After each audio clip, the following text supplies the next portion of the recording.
በትንሿ 50,000 ብር ሰጥቻለሁ። ቤተ ክርስቲያን በራሴ 100,000 ብር እሰጣለሁ። ሰላም ጤና ይስጥልኝ። እንዴት አላችሁ? በመላው ዓለም የምትገኙ ውድ የዮአብ ሚዲያ ተከታታዮች እግዚአብሔር ይመስገን። ዛሬ እንግዲህ በአዲስ አበባ በኦርቶዶክሳውያን ዘንድ ታሪክ ተሰርቷል። 12ኛው ማዕዶት ለኢትዮጵያ በታላቁ አዳራሽ በሚሊኒየም አዳራሽ ተካሂዷል ማለት ነው። በርካታ ኦርቶዶክሳውያን ነጫጭ ልብስ ለብሰው በጣም በሚገርም ሁኔታ ከ30,000 በላይ የሚጠጉ ኦርቶዶክሳውያን በዛ ቦታ ተገኝተው እግዚአብሔርን በጋራ ሲያመሰግኑ፣ ጸሎት ሲያደርጉ፣ ሲዘምሩ ነበር። በእውነት በጣም ነው የሚያስቀናው። በጣም ነው ደስ የሚል ቀን የነበረው ማለት ነው። እንግዲህ ማዕዶት ለኢትዮጵያ ማዕዶት ማለት መሻገር ነው። ከጨለማ ወደ ብርሃን፣ ከሞት ወደ ሕይወት፣ ከድቅድቁ ዓለም ወደሚደነቀው ብርሃን የተሸጋገርንበትን ስያሜ ይዞ በርካታ ኦርቶዶክሳውያን መልካም ወጣትነታቸው የታየበት ዕለት ነው እና በጣም ደስ ይላል። እግዚአብሔርን አመስግኑ። በእውነት ማዕዶት ለኢትዮጵያ እያላችሁ እግዚአብሔርን ማመስገን አለብን። ሁላችንም ኮሜንት ሴክሽን ላይ እግዚአብሔር ይመስገን ብለን ማመስገን አለብን። እስቲ አንዳንድ ቪዲዮዎች ዛሬ የነበሩ ነገሮችን እንመልከት። በዛ ላይም ደግሞ ብፁዓን አባቶች ሊቃነ ጳጳሳትም ነበሩ። እነሱም የተናገሩትን ንግግር ተመልክተን እንመለስ። ቤተ ክርስቲያን አንተውም ከቶ የሰጠንን በደሙ መስርቶ የሰጠንን ጌታ በመስቀሉ የአምላካችንን ቤት አንተውም ቤተ ክርስቲያን አንተውም ከቶ የሰጠንን በደሙ መስርቶ የሰጠንን ጌታ በመስቀሉ የአምላካችንን ቤት አንተውም ከቶ ሁሉንም በሁሉ ለሚሞላ ጌታ ሙሽራው የሆነች ቤቱ ተሰኝታ በክብር በሞገስ በጸጋ ተሞልታ ደምቃ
ይቅርታ ብዙ ፕሮግራም ስላለኝ ነው። ብፁዕ አቡነ ቀሌምንጦስ የሰሜን ሸዋ ሀገረ ስብከት ሊቀ ጳጳስ ልባዊ ምስጋናችንን እናቀርባለን። በተለይ የዚህ የቅዱስ መርቆሬዎስ በጣርማ በር ያለው ሰማዕቱ ቅዱስ መርቆሬዎስ የመጀመሪያ ስሙ ፑልፓዴር ነው። ሁላችን ግን ተረባርበን ይሄ የተጀመረው ህንጻ ቤተክርስቲያን እንድንፈጽም አደራ ለማለት ነው። በተለይ በሸዋ ምድር የተወለዳችሁ ምእመናን በሙሉ የዚህ የሰማዕቱ የቅዱስ መርቆሬዎስ እንድታስቡት አደራ ለማለት ነው። እኔ በዚህ አጋጣሚ ለመግለጽ የፈለጉት በራሴ 100,000 ብር እሰጣለሁ ከካናዳ ማስተባበሬ እንደምልክላችሁ ላረጋግጥ እፈልጋለሁ። ያ የተከበረ ህዝብ ስለሆነ አሁን የሰሜን ሸዋ ሀገረ ስብከት ትልቁ ደብረ ብርሃን ነው።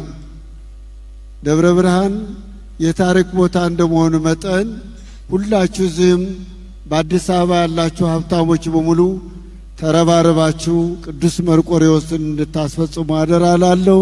ስላዳመጣችሁኝ አመሰግናለሁ። እግዚአብሔር ይስጥልን።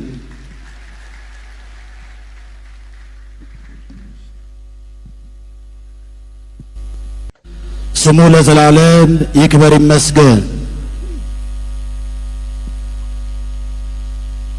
ሰዓታችንን ለመጠቀም እኔ ብዙ የምለው ነገር የለኝም። ኢትዮጵያውያን ኦርቶዶክሳውያን ክርስቲያኖች ቤተ ክርስቲያን ሲባል ልባችሁ፣ አእምሯችሁ፣ ሐሳባችሁ ሁሉ ወደ ቤተ ክርስቲያን እንደሆነ የሚታወቅ ነው። ሳይኖራችሁም ለቤተ ክርስቲያን ሲባል አባቶቻችን ኪሳቸውን እናቶቻችን መቀነታቸውን እየፈቱ እጅግ የሚያስደንቁ አብያተ ክርስቲያናትን ሲሰሩ ኖረዋል። ዛሬም ኦርቶዶክሳውያን የአባቶቻችን ልጆች በሚያስደንቅ ሁኔታ ዓለም የሚደመምበትን የሚደነቅበትን አብያተ ክርስቲያናት እየሰሩ ነው። ኦርቶዶክሳውያን ክርስቲያኖች ለምታደርጉት መንፈሳዊ ነገር ሁሉ እግዚአብሔር ይባርካችሁ። ዛሬ በዚህ ስፍራ የተሰበሰብንበት ትልቁ ዋነኛው ምክንያት ቅድም ሲገለጽ እንደነበረው የሰማዕቱ የቅዱስ መርቆሬዎስን ሕንጻ ቤተ ክርስቲያን የተጀመረውን ለፍጻሜ ለማድረስ ነው። በእንዲህ አይነት ሁኔታ ምእመናን እየተጠየቁ ብዙ አብያተ ክርስቲያናት ተሰርተዋል፣ ታንጸዋል፣ ወደፊትም ይታነጻሉ፣ ይሰራሉ። መርቆሬዎስ ለእግዚአብሔር ራሱን ነው የሰጠው። እኛ ደግሞ እየተጠየቅን ያለነው ያለንን ገንዘባችንን ነው። ነገ እግዚአብሔርን የምናመሰግንበት ንስሐ የምንገባበት እግዚአብሔር አምላካችንን የምናመልክበትን ሕንጻ ቤተ ክርስቲያን ሰርተን እንጨርስ ነው ጥያቄው። እዚህ የተሰበሰባችሁ ምእመናን ሁላችሁም አቅማችሁ በፈቀደ መጠን ይህንን ሕንጻ ቤተ ክርስቲያን ለፍጻሜ ለማድረስ ሁላችሁም እንድትተባበሩ ይህችን አጭር መልእክት ለማስተላለፍ ነው። የቀረውን ጊዜያችንን እግዚአብሔር አምላካችን ይባርክልን፣ ይቀድስልን። አሜን በሉ እንጂ። እግዚአብሔር ይባርካችሁ፣ ይቀድሳችሁ፣ ይጠብቃችሁ። በትንሽዬ ስጦታ ልጀምርላችሁና ጊዜያችሁን ሳታባክኑ ወደዚያው ብትሄዱ ጥሩ ይመስለኛል። በትንሿ 50,000 ብር ሰጥቻለሁ። እግዚአብሔር ይባርካችሁ። እንግዲህ እንደተከታተላችሁት ነው ብፁዕ አቡነ ናትናኤል፣ ብፁዕ አቡነ መቃርዮስ ተናግረዋል። ሌሎች ብፁዓን አባቶችን በቦታው ነበሩ። ብፁዕ አቡነ ዲዮስቆሮስ የቅዱስ ሲኖዶስ ዋና ጸሐፊም በቦታው ተገኝተው እንደነበረ አይተናል። ብፁዕ አቡነ ቀለሚንጦስም ነበሩ። በርካታ የቤተ ክርስቲያን አስተዳዳሪዎች በቦታው ተገኝተዋል። በጣም ደስ የሚል መርሃ ግብር ነበር። ብፁዓን አባቶችም እንግዲህ የዛሬው መርሃ ግብር ቅዱስ መርቆሬዎስ በሰሜን ሸዋ ውስጥ የሚሰራ ቤተክርስቲያን አለ። ገቢው ለዛ የሚውል ነው። ብፁዓን አባቶች ሊቃነ ጳጳሳትም እንግዲህ ሌሎች ልጆችን ለማስተባበር እንዲሁም ደግሞ ከራሳቸው ደግሞ 150,000 ብር ሊሰጡም ቃል ገብተዋል። በጣም ደስ ይላል። እንግዲህ መልካም ወጣት ማለት ይህ ነው። ኦርቶዶክሳውያን መልካም ወጣቶች የምንባለው በእንደዚህ አይነት በተግባር የምንኖረው ህይወት ነው። በአመት ሲመጣ ወር ሲመጣ የምንሰለጥነው ሳይሆን ሳንሰለጥን ሳንማር ራሷ ቤተክርስቲያን ከልጅነት ባሳደገችን መልኩ የታየበት ድንቅ በርካታ 30,000 የሚያክል ኦርቶዶክሳዊ እንግዲህ ያለምንም ጥበቃ ያለምንም ጸጥታ ያለምንም ነገር ኮሽ ሳይል ነው በዓሉ ያለፈው። በጣም ደስ ይላል። ለከርሞ ሁላችንን የሚያደርሰን። እሺ እንግዲህ ስሙ ማዕዶት ለኢትዮጵያ ነውና በዓሉ ዘመነ ትንሣኤ ላይ ቢሆንም ብዙም ስላራቀን ማዕዶት ማለት ምን ማለት ነው፣ በቤተ ክርስቲያን መልካም ወጣት ማለት ምን ማለት ነው የሚሉ ነገሮችን እስቲ እንማማር። በዚሁ አጋጣሚ ነው ትምህርቶችን የምናገኘውና በስመ አብ ወወልድ ወመንፈስ ቅዱስ አሐዱ አምላክ አሜን። ክቡራንና ክቡራት ምእመናት እግዚአብሔር ቤተሰቦች እንኳን ለብርሃነ ትንሣኤው አደረሳችሁ አደረሰ። አምላካችን ኢየሱስ ክርስቶስ ስሙ የተመሰገነ ይሁን። እንግዲህ ይህችን ሳምንት ማለትም በዓለ ሃምሳን በጠቅላላው እንኳን ለብርሃነ ትንሣኤው አደረሳችሁ እየተባልን ነው ሰላምታ የምንሰጣጠው ማለት ነው እያልን። በተለይ ደግሞ ከዚያም አልፎ ደግሞ ይህችን ሳምንቷ ትንሣኤ ነች፣ ሰንበት ነች። ከትንሣኤ እስከ ዳግም ትንሣኤ ያለችው ሳምንት ምን ተብላ ነው የምትጠራው? ትንሣኤ ወይንም ደግሞ ሰንበት ተብላ ነው የምትጠራው። እንደ ቤተ ክርስቲያናችን ስርዓትም እንደ ታሪኩም እንደ ይዘቱም አምላካችን ኢየሱስ ክርስቶስ በሕማማት ውስጥ ያደረገው ስራ ሁሉ የዚያ ስያሜ ተሰጥቶ እንደተነገረው ከሰኞ እስከ ዓርብ ያለው እስከ ስቅለት ያለው ስያሜ ለየራሳቸው ተሰጥቷቸው ተነግሮላቸዋል። አሁንም ደግሞ ከሰኞ ማዕዶት ጀምሮ ወይንም ከትንሣኤ ጀምሮ እስከ ዳግም ትንሣኤ ያሉት ሳምንታት ደግሞ ሳምንት ማለት ነው፣ አንድ ሳምንት ነው። እርሱ በተለየ መልኩ ደግሞ ስያሜ ያለው ያ ስያሜው ደግሞ በምን የተሰየመ ነው? በትንሣኤው ነው። ከትንሣኤው ጋር የተያያዘ ነው። ከትንሣኤው ውጭ አይነገርም። በትንሣኤው ውስጥ ያለውን ታሪክ የሚናገር ማለት ነው። በትንሣኤው ውስጥ ያለውን ታሪክ ይህንን ስንናገር ያው ቅዱስ ያሬድን በተለይ በድጓው ላይ በሰፊው የትንሣኤ ቀንም ይህን ሳምንቱን ትንሣኤ እያለ ሰንበት እያለ እያነሳ እያወሳ ነው የሚናገረው። በዚያ ምክንያት ሊቃውንት በቤተ ክርስቲያን የሚያመሰግኑት ትንሣኤንና ሰንበትን እየጠቀሱ ነው ዛሬ ሳምንቱን ማለት ነው። ስለዚህ ሳምንቱ ሰንበት ተብሎ ነው የሚጠራው። የቀኖቹን ስያሜ ደግሞ ሲሰየሙ ቅዱስ ያሬድ እንዳስቀመጠልን በድጓው እንደተጻፈልን ሊቃውንት እንደሚያመሰግኑበት በዚያ ስያሜ ነው የሚጠራው። ይህ ስያሜው ከትንሣኤ የማይወጣ ነው ብያቸዋለሁ። ሰንበትን እየነካ ነው ብያቸዋለሁ። ከነዚያ አንዱ ዛሬ ሰኞ ማዕዶት ተብሎ ይጠራል። ማዕዶት ማለት መሸጋገር ማለት ነው። መሸጋገር ስንል ምሳሌ ሰዎች ውሃን ተሻግረው ውሃ ይሞላል። ጎልፉን ያንን ውሃውን ሙላት ጎልፉን ተሻግረው ወደ የብሱ ይደርሳሉ። እንደገና ደግሞ አንድ ሰው በመከራ ተይዞ የነበረውን ዘመን አልፎ ያን የመከራውን ዘመን ተሻግሬ ዛሬ ከመልካሙ ዘመን ደርሻለሁ ብሎ ይህን ቋንቋ ይጠቀምበታል። የሰው ልጅ በዚህ ቋንቋ እንጠቀማለን። አሁንም ወደ ከትንሣኤው ጋር አያይዘን ስንሄድ ደግሞ ዛሬ ማዕዶት ማለት ነፍሳት ከሲኦል የተሻገሩበት ማለት ነው። ሰኞ ማዕዶት ማለት ከሲኦል ወደ ገነት የተሻገሩበት የገቡበት ብለን ነው የምናወሳው። ይሄ ሲባል ነፍሳት የወጡት ዓርብ 9 ሰዓት ላይ ነው። እንዴት የዚያን ሰዓት ማዕዶት ሳይባል ዛሬ ሰኞ ሊባል ቻለ የሚል ጥያቄ ቢኖር ለዚህ መልሳችን ምንድን ነው? ነፍሳት ከሲኦል ዓርብ ወጡ። እንደወጡ በትንሣኤው አልተረጋገጠም። ገና ወጥተዋል። ለመውጣታቸው ዓርብ ቅዳሜ ብስራት ተነግሮናል። ብስራት ነፍሳት ከሲኦል ወጡ የሚል ብስራት ተነገረ። ያ ብስራቱ ደግሞ መቼ ተረጋገጠልን? በትንሣኤው ተረጋገጠልን።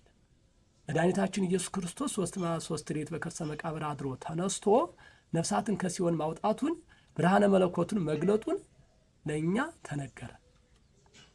ከዚህ በኋላ የነፍሳት ከሲኦል ወደ ገነት መሸጋገራቸው ትክክለኛ ሆኖ ትምህርቱ ተሰጠ፣ ተረጋገጠ።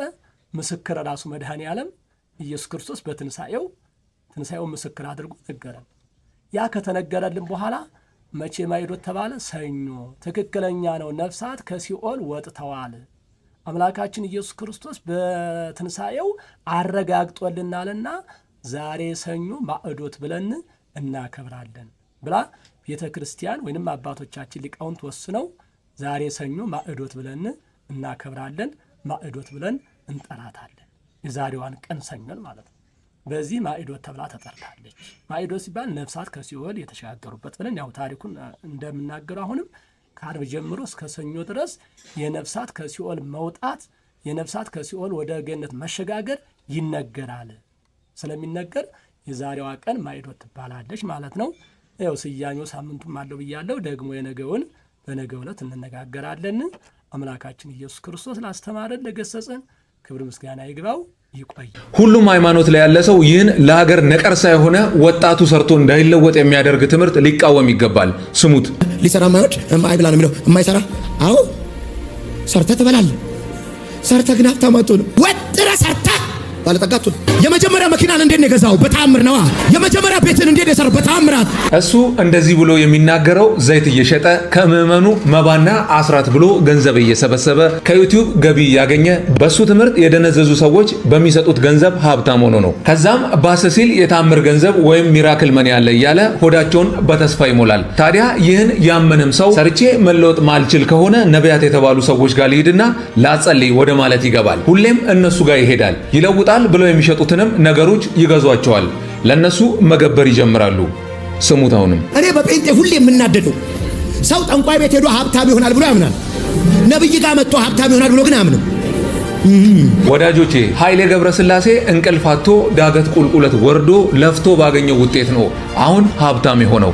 ሳሙኤል ታፈሰ፣ በላይነህ ክንዴ፣ ቡዛየው ታደለ፣ ሌሎች ለሀገር እየጠቀሙ ያሉ ባለሀብቶች ሰርተው ነው እዚህ የደረሱት። ሰርቶ መለወጥ ይቻላል። ፈጣሪ እጅ የሰጠን ጊዜ የሰጠን እውቀት የሰጠን ሰርተን እንድንለወጥ ነው። ስንሰራ ደግሞ ጨምሮ ይሰጠናል። በዚህ ትምህርት የምታምኑ ሰዎች ሕይወታችሁን ተመልከቱ።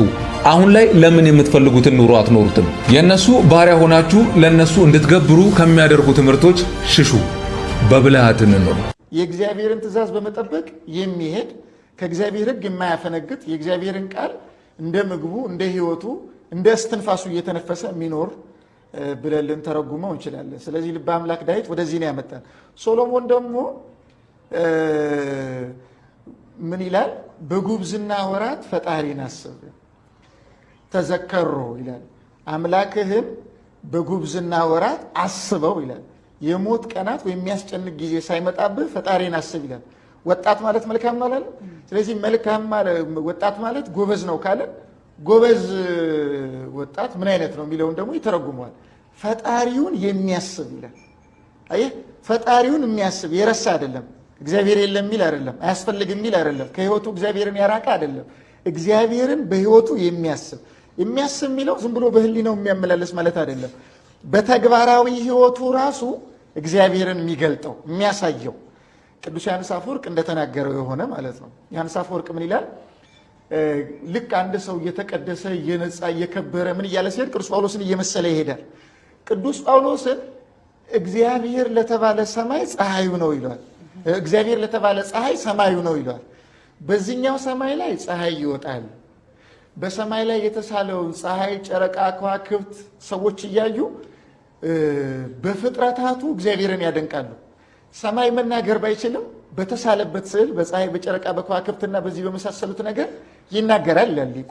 ሰማያት ይነግራ ስብሐተ እግዚአብሔር ወግብረ ደዊሁ ያይዳ ስብሐተ የሚላል መዝሙር 19 ላይ ማለት ነው። ሰማያት አንደበት የላቸው፣ እንደኛ አይነት ድምፅ የላቸው። በምንድን ነው የሚናገሩት የሚለውን ሲመልስ ምን ይላል? ሰማያት የሚናገሩት እነሱ ላይ በተሳለው ፀሐይ፣ ጨረቃ፣ ከዋክብት ነው ይላል። ይህን ያመጣና ደግሞ ቅዱስ ጳውሎስ ይላል ከዚህኛው ሰማይ የሚበልጥ ሰማይ ነው ለእግዚአብሔር። ይሄኛውን ሰማይ ደመና ይጋርደዋል። ቅዱስ ጳውሎስን የተባለውን ሰማይ ግን ደመና የማይጋርደው ፀሐይ የሚወጣበት ሰማይ ነው ይላል።